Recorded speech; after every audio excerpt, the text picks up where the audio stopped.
Good morning. How's everyone today? Today is May 4th, National Star Wars Day. So happy Star Wars Day to all you Star Wars fans. I hope you had a great weekend. It couldn't have been better weather, right? This morning, it's pretty nice too. So if you get a chance, get outside and enjoy the sun before the rains come. You know, a month and a half ago, we were plugging along just fine. At least it seemed like that. And then, wham, the coronavirus hits, and life as we know it came to a screeching halt.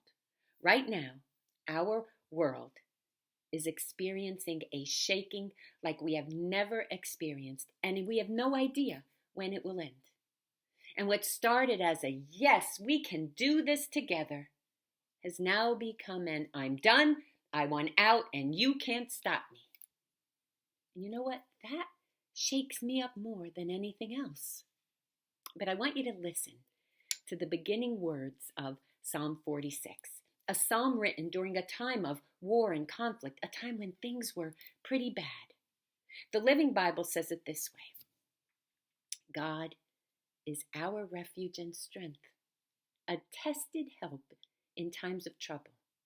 And so we need not fear, even if the world blows up and the mountains crumble into the sea. What this says to me is that God is my safe place.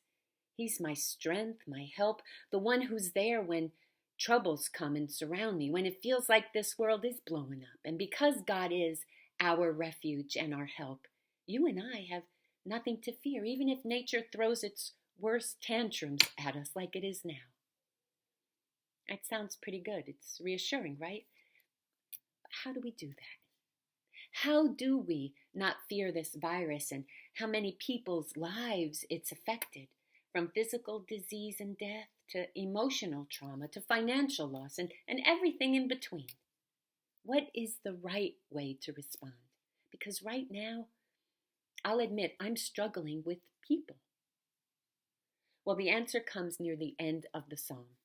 After telling us all the things that could happen and how God is more powerful than all of them, the psalmist says to us, "Be still and know that I am God." I always thought this verse meant stop being antsy.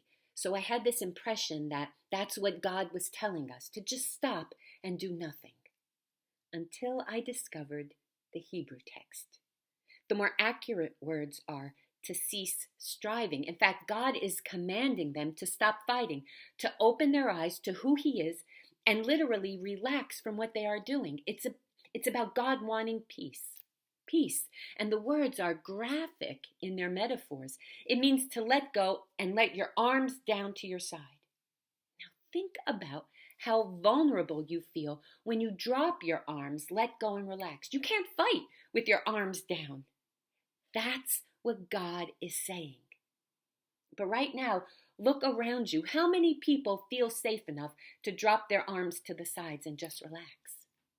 See, it's so much easier to be distressed, fearful, even angry when things aren't going well, or when we are faced with challenges and conflict in our life, when we are living through a pandemic. But in the midst of our struggles, God tells us to wake up and recognize who's on our side. Actually, the tone of this verse, according to the original Hebrew, how it would have been understood by the original audience, can be read kind of like this: stop striving, stop fighting, and stop trying to do things on your own. Stop stressing about the battle ahead and trust me. Wake up. I am the Lord. I am your refuge and your strength. You have nothing to fear or worry about when I'm with you. I will fight your battles and deal with your enemies. So get out of my way. Step back. Open your eyes and acknowledge who I am and what I can do. Let me be God. Don't try and do my job for me. Be patient, be still, and let me go to work. Wow, that's much different, isn't it? Sometimes we ask for grace to lift us above the struggles of life. And God sends sorrows. We ask for light to see the path ahead, but clouds and darkness come. We ask for peace and quiet that we may be calm, and everything around us becomes chaos and confusion.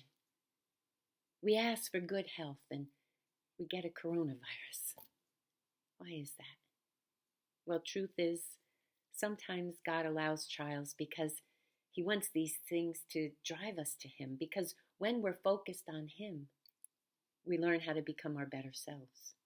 See, what this psalm is trying to say is that although life doesn't always seem good, and this coronavirus is a perfect example of that, God is always good. And the fact that God is good makes life good in spite of what we're going through. And for me, that makes all the difference in the world. See, I'm learning I don't need to have control because I know God does. I don't need to understand everything or everyone because I know God does. I don't need to know what will happen tomorrow as much as I may want to because I know God does. And I don't need to fix the world, although, gosh, I wish I could, because that's for God to do. And He will, in His own time and in His own way. And all you and I are asked to do is trust that and do our part. Be kind, do the right things, love as much as we can, even if it's hard. Practice peace and stay hopeful. You know, the way God works often doesn't make sense to us, but it doesn't need to. He's God, and He's got it under control. We just have to move aside and let Him do His job. So as you look toward the days ahead and the many once sure things that we now question, know that you can relax because God has it. At least that's what I'm going to do. So today, stay strong, stay safe, stay home. Take a deep cleansing breath and enjoy the beautiful day we have been given before those rains come. Keep washing your hands and wearing your masks, and always find the blessing because there are so many to be found. I love you. I'm praying for us, and I'll see you tomorrow. Stay hopeful.